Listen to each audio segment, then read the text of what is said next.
Welcome to First Congregational United Church of Christ, Boulder. This is the audio version of the weekly devotional. We hope you will tune in every week to listen to the latest offering written by a member of our congregation. Also, feel free to check out our YouTube channel to watch First Cong's Sunday church services. Thank you.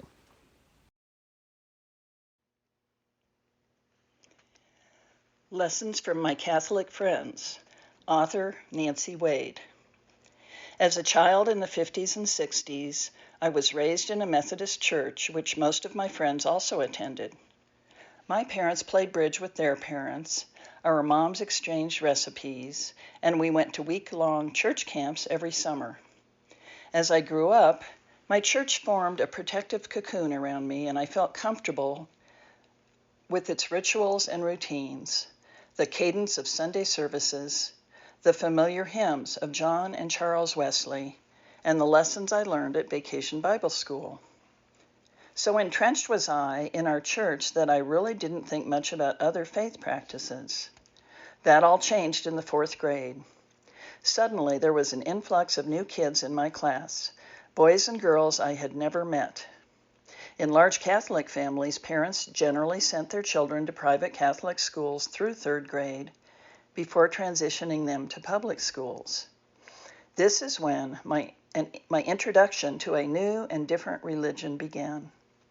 There were recess conversations about confession and catechism, strange words that meant nothing to me. They told me about eating only fish on Fridays and about giving up something for Lent. As a 9-year-old, I had not yet been baptized because my dad had been raised in the Baptist Church, which had a tenet of faith that children should not be baptized until they themselves understood the commitment they were making. When I explained this to my new friends, they were aghast. "What do you mean you haven't been baptized?" they would ask. "Don't you know that if you die before you are baptized, you will go to limbo?" Limbo, according to the online Encyclopedia Britannica, is, quote, "the border place between heaven and hell, where dwell those souls who, though not condemned to punishment, are deprived of the joy of external existence with God in heaven," end quote. If this worried me, I cannot say. I do remember being impressed with how many saints the Catholic Church had. My new friends had memorized many of them: St. Christopher, St. Andrew, St. Peter, St. Bartholomew, St. John, St. Francis. The list went on and on. I could tell how important these beliefs were by the reverence with which my new friends spoke of them. Many of them wore St. Christopher medals in honor of the patron saint of all travelers, apparently one of the more well-known and popular saints. I was reminded of my grade school Catholic friends a few months ago when I read a post on Nextdoor.com. Someone had lost a silver necklace on a walking path and was asking others to keep an eye out for it. One of the respondents wrote, "Pray to St. Anthony, the patron saint of lost things." I wondered at the time about the validity of this advice. After all, what could a prayer to a Catholic saint have to do with finding a lost object? And then I misplaced my sewing scissors. Women who sew will understand the importance of a good pair of shears and are often protective of them. I had been working on a baby quilt. Fabric spread out across the dining room table, and when I came back to resume the project, my scissors were nowhere to be found. I knew I could not continue until I found those scissors. A few days went by, and then a week. My frustration increased. And then I remembered the advice on Nextdoor. What did I have to lose?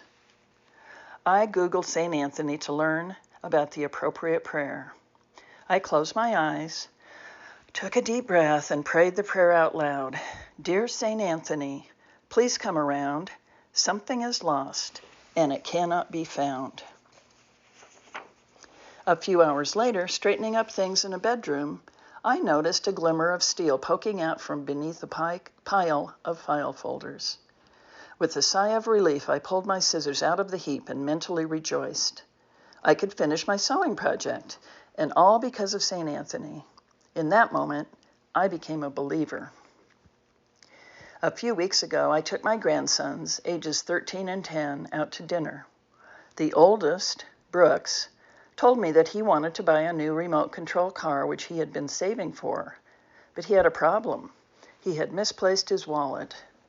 I'm pretty sure it's in the house, he told me, but until I find it, I can't buy that car. St. Anthony came to mind. Let me just say that the Grandboys are a bit skeptical about my religious beliefs, although they both have attended church with me. They are unfamiliar with the world of prayer, but I decided to tell them about St. Anthony anyway. I'm pretty sure the younger boy rolled his eyes. Later, I texted Brooks the words of the prayer, hoping that they might work for him as they had for me. He called me a few days later.